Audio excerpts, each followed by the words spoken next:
Hello, this is Jeremiah. I got another video today.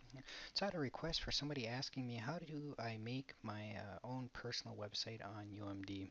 That is, they noticed that they went to another student's webpage at d.umn.edu tilde their x500 and they get this forbidden message whereas another student that they visited did not. So today we're going to quickly discuss how you create that.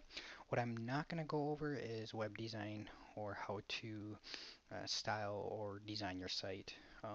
In order to create this site, you are going to need a few things. One, an active internet connection. Two, you must be a current UMD student. Three, you'll need the FileZilla client that can be found at filezilla-project.org. And you're going to need some website code, which we'll get from html5up.net. They have some free designs available released under Creative Commons. Okay, so let's get started. First, you'll want to download the FileZilla FTP client. After you download it, you're going to want to launch it. And when you first launch it, it's going to ask for a host. Your host is going to be bulldog.d.umn.edu. Your host is going to be your X500. And then your password is whatever you use to sign into email.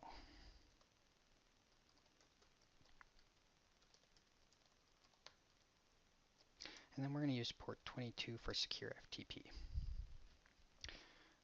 Double check your password.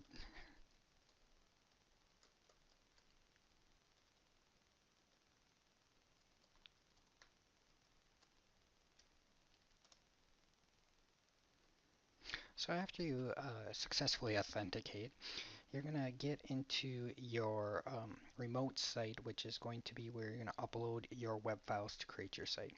The first thing that we're going to want to do is go into our site directory, and that's this www folder. It's an alias, and I'm going to double click into there. And then here's the root of our site. Notice that you might not have any files. I do, but for the purpose of this demonstration, I've archived most of them into these different directories. Yours might be blank. You might only see the level up directory. Once you get that up and running, we're going to go to this HTML5 up site, and we're going to download a template. I'm just going to choose the first one. And let's see if we can, yay.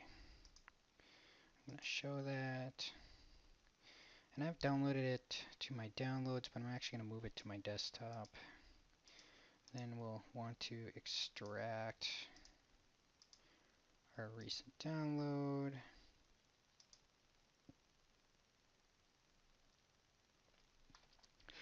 And here is our site files to build that template design. Once you have these, we are ready to create our site. I'm just going to go back to FileZilla. I'm going to go to my desktop folder, which I'm already in. So I'm just going to go ahead and right click in the window and refresh so that way I can see the new files. And sure enough, here is our website files. I'm going to go ahead, and all you need to do for this HTML5 upsite is click and highlight all of them. Just go ahead and drag them right to your www folder. In this case, I already have some of these. I'm just going to go ahead and overwrite them. Got a few. Maybe I should do overwrite all.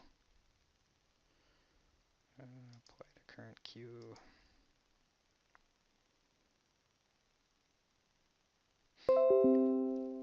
Awesome. Now, what you'll notice here is our site should be up and alive. So if I go back to my d.umn.edu tilde strong x, or my tilde x500, and I refresh the page, bam, there is my website. That's about all there is to it. Notice that you're going to want to make sure that you have the appropriate permissions for a website. You should have for permissions 644, which translates to owner permissions with read write, group permissions of read, and public permissions of read. And for single files, and then for directories, you're going to want permissions of 755, which is going to be read, write, and execute for owner, read and execute for group, and read and execute for public permissions. Basically, that means the user owner of the directory can read, write, and execute, but the assigned group, or where my user is, can read and execute but not write. And then everyone else can just read and execute but not write.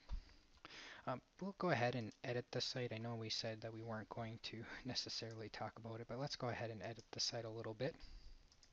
I'm going to edit my index file by opening it with Notepad++, but you could definitely open it up with any editor, such as even Notepad. And here we have a title and an intro and a couple tags with headers.